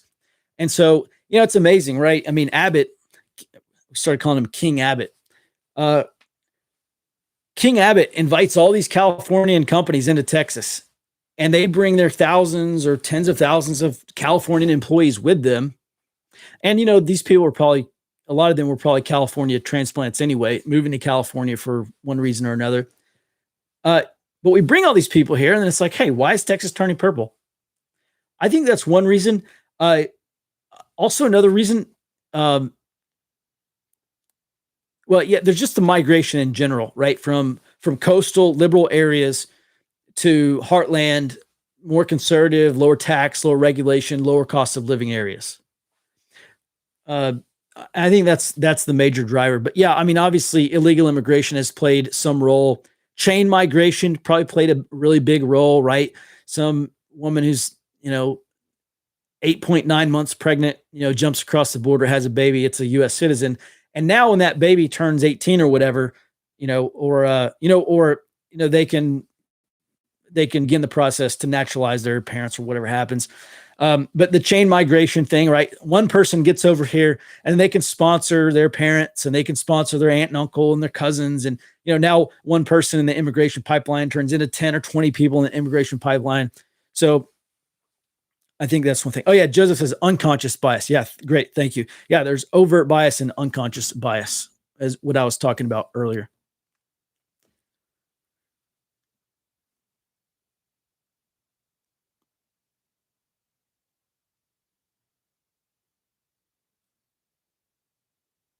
Let's see here. I'm looking for another. Oh yeah, actually, Boris. Actually, that helps. Hey, if you want, please bold your questions or do like some lines or something so I can see them more easily, because I'm trying to go through just a lot of chatter and stuff, a lot of crosstalk. Right on. Well, folks are still piling in from Bear Independent, so TJ, thanks for sending them my way. I appreciate it, and I hope the stuff I'm talking about is good, and hope all y'all think it's good. So looking for some more questions. So to clarify, you think the Californians have had more of a leftist impact than Mexican immigrants? Recently, yeah, Californians have had. Look, you go back to the trajectory of Texas, right? Obama lost by 16, Hillary lost by 9. What's his name? Biden lost by 5.5 or so. That's a trajectory. Texas is turning purple. 16, 9, 6.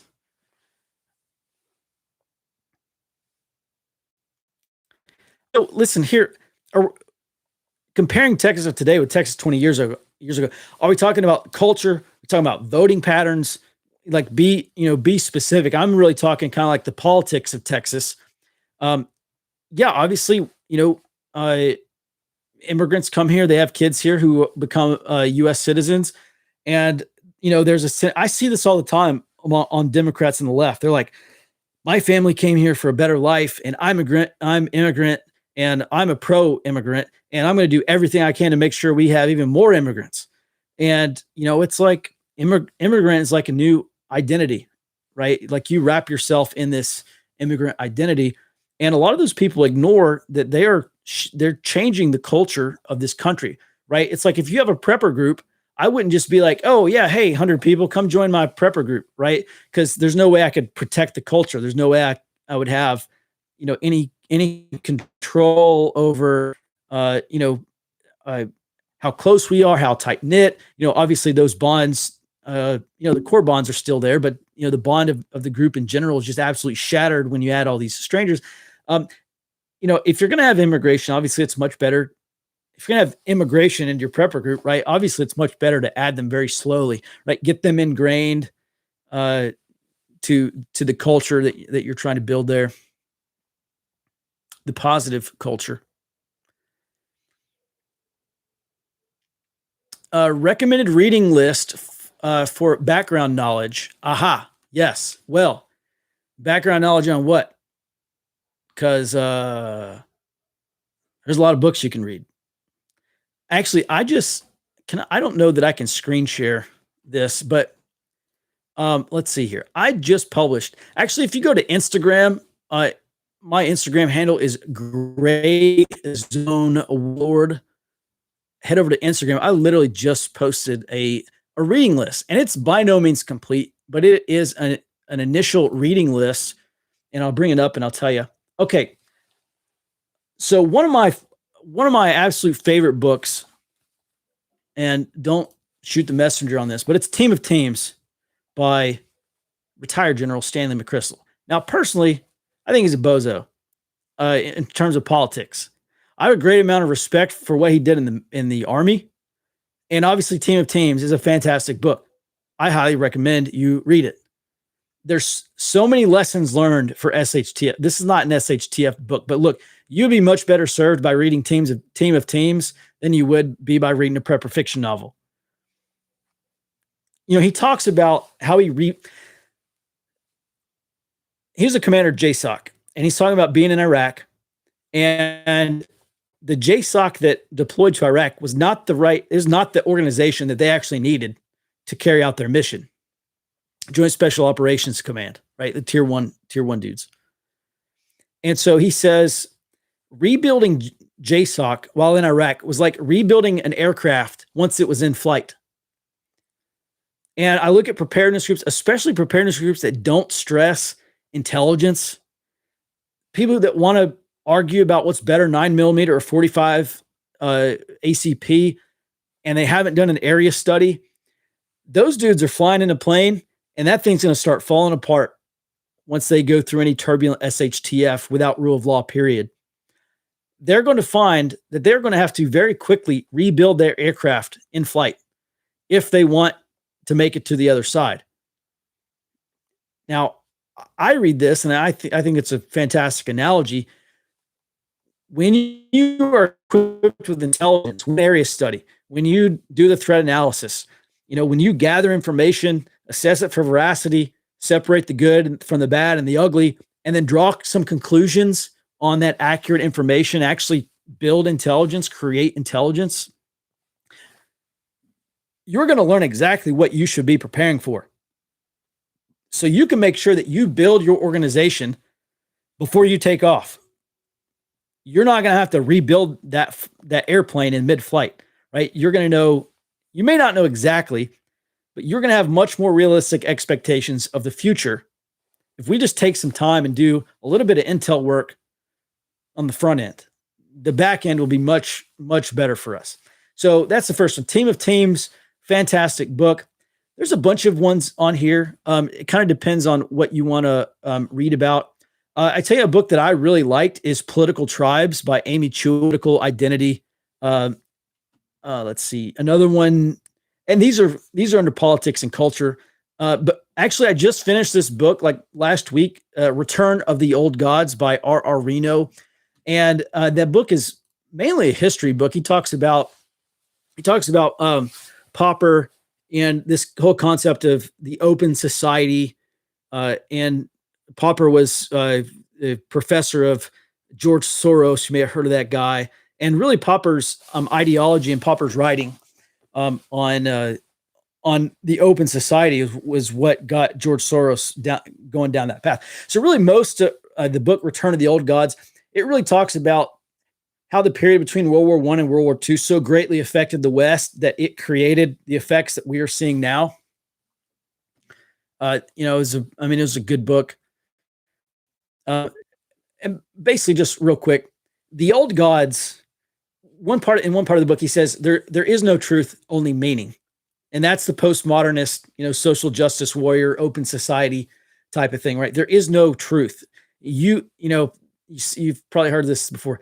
Live your own truth or whatever, right? Well, in postmodernist ideology, yeah, there is no truth because they don't want another period of time where people can be demonized. And I completely get the irony here, but they don't want to go through a period of time where, they say, oh, this is the right race, or this is the right ethnicity, or this is the right way to think, and you're not in any of these groups. Therefore, we're going to have, we're going to repeat another phase of Western history as a result. There is no truth, only meaning. You can have multiple truth. And so he really just goes into exactly how that has affected our society today. And basically, he's kind of saying like, the old gods are going to return. Interesting thing. Let's see here. Let's see. Sorry, there's a few other questions I'm here. What's your take on FCC warrantless searches? I don't know enough about that to opine on that, but I think they're bad if they're warrantless. What's your thoughts on government coming after ham radios and SHTF or without rule of law? Honestly, I think the government is going to have such a capacity issue in a without rule of law scenario that I doubt they come for ham radio operators. I mean, you just have to think, they're going to have the capacity in all the stuff that's going around in a without rule of law or SHTF scenario, and they're going to go after ham radio operators. I mean, maybe I just don't see it. What's your views on Twin Cities prepping? No clue what that is. If you ran that channel, congrats. You just got a shout out to 169 people. Woo. Literally dozens of people. Have you thought about hiring other people to help out at Fort Observer? Yeah, actually, we have 4 employees now at Fort Observer. But yeah, I'm trying to hire a fifth one. But honestly, you've got to have special operations or intelligence experience. Because what we're trying to do now is, that's highly preferred. I don't want to say you have to, but that's highly preferred for what we're trying to do now. But yeah, if you want to send me your resume, if you think, I tell you, I'm actually sitting on a stack of resumes that we still need to go through. I'm not, we will hire someone probably before the summer, hire a new guy, another full-time guy. But it just isn't happening anytime soon. Sam, what are your thoughts on FCC government acting against ham radio operators? Yeah, Bear, I mean, it's an interesting concept. I know a lot of people have that concern. I know that's been a concern for a long time. I can see a situation where the federal government doesn't want anything other than, the official message getting out. But again, for me, it goes back to a capacity issue. Resources are going to be very constrained in an SHTF or without rule of law scenario. The ability for ham radio operators to basically become pirate radio operators, to instead of broadcasting from their home, to get in a mobile, to have basically a mobile radio unit and have them very difficult to track. I mean, of course, look, they got all these ham radio operators have addresses on file, right? So I'm not trying to say they're going to be hard to find. But I just don't think, and that's not a top concern for me. I would love to hear the opposing argument for why. Maybe there's something I'm missing. But I think in an SHTF scenario, the government is going to be heavily constrained. I think they're going to have so many things they're going to do and not enough stuff to do it. And I just don't see ham radio operators as the top, by and large, their top concern. Now, if you have one ham radio operator who's broadcasting on, whatever, 1 billion gigawatts or whatever, and he's getting a message out that the government doesn't want out, then yeah, maybe he's going to be the nail that gets hammered. But I think by and large, just again, unless I'm missing something, that's just not a massive concern for me. And let's see. All right, well, here we're almost we're almost at 2 hours, so we'll do this for like a few more minutes. Hey, if you're not subscribed to the channel, please subscribe. It's not every Thursday, but like maybe at least once a month, I'll kind of do these Thursday Q&As and we can talk about, if you just want to come and hear my opinion on stuff, I try to be informed as possible. It's my full-time job to kind of keep up with a lot of this stuff. And okay, Gus, good copy. Civil War II, a year in review in the works. No, it's not in the works. I don't know. I probably could do an updated version. I know a lot of people have asked for it. Fundamentally, not much has changed from those videos. Some of the particulars may not be entirely accurate, but the whole gist of the point that I was getting at really hasn't changed.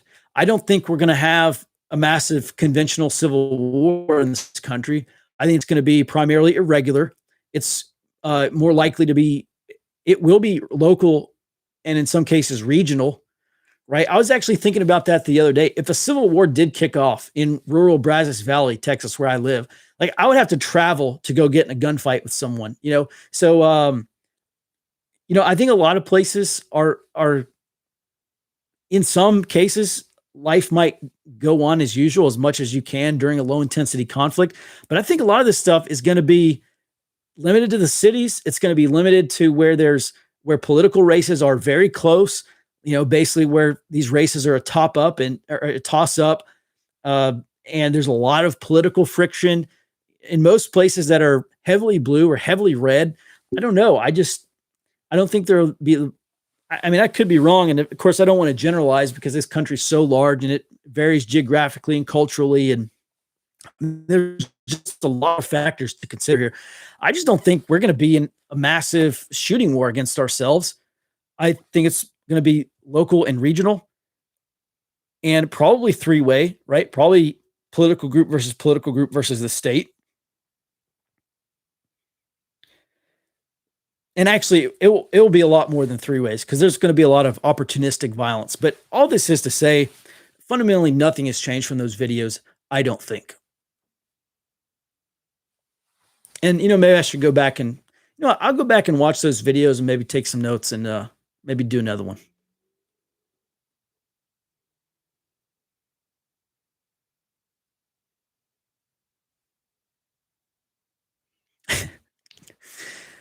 Poor government. They're going to go down to the swamps where nobody goes to track down a ham radio operator.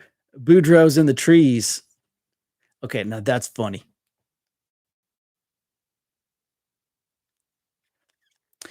Okay, let's see here.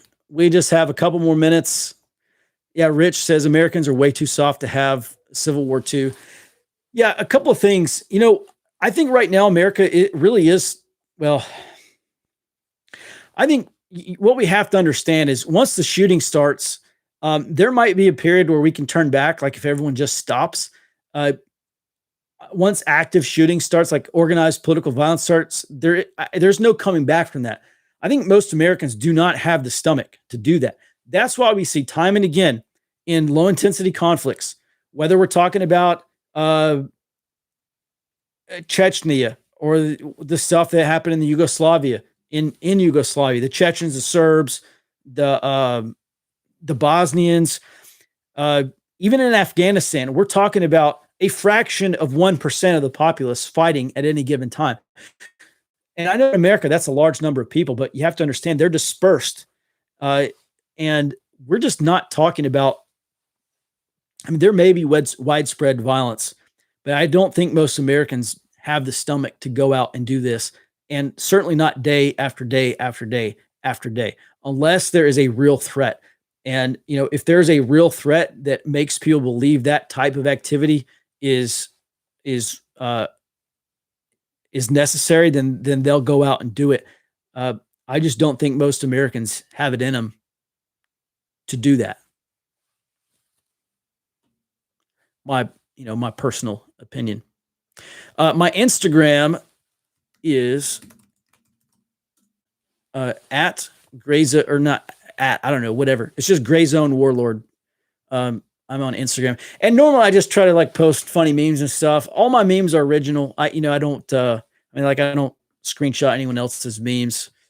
So if you see a meme floating around with at Grayzone Warlord, it's from moi. Snowden did a YouTube today saying the surveillance is more than ever. Yeah, what's actually interesting, just as we wrap up, Christopher Wray, the FBI director, he was asked about like Senator Mike Lee, Ted Cruz, a couple other Republicans asked, like, hey, if you're tracking down these Capitol protesters and rioters, like, where are you getting this metadata or this geolocation data? And he said, oh, it's a case by case basis. I can't really, talk about ongoing investigations or whatever. But he talks about encryption. And, the FBI has been going after encryption for a long time. There's a big debate. You remember the San Bernardino shooters? There's a massive debate, about whether the FBI could get into those iPhones. And the FBI said, oh, no, we couldn't get into them. We need that information to go find more terrorists. And so, yeah, Ray is talking about, he didn't say backdoors, but that's essentially what he's calling for, right? He's calling for a way for Apple and some of these other electronic device companies to have a way internally to get through encryption on someone's device. Well, if there's a way for the company to get through it, there's a way for a foreign power or nation state, or maybe even a criminal enterprise hacker to get into it. So in terms of encryption, yeah, that's something they're coming after. And I asked, I put it out on Twitter and asked one guy who's, I think he's like a hacker or cypherpunk or something. And I asked him what he thought about the FBI doing this or getting through this encryption.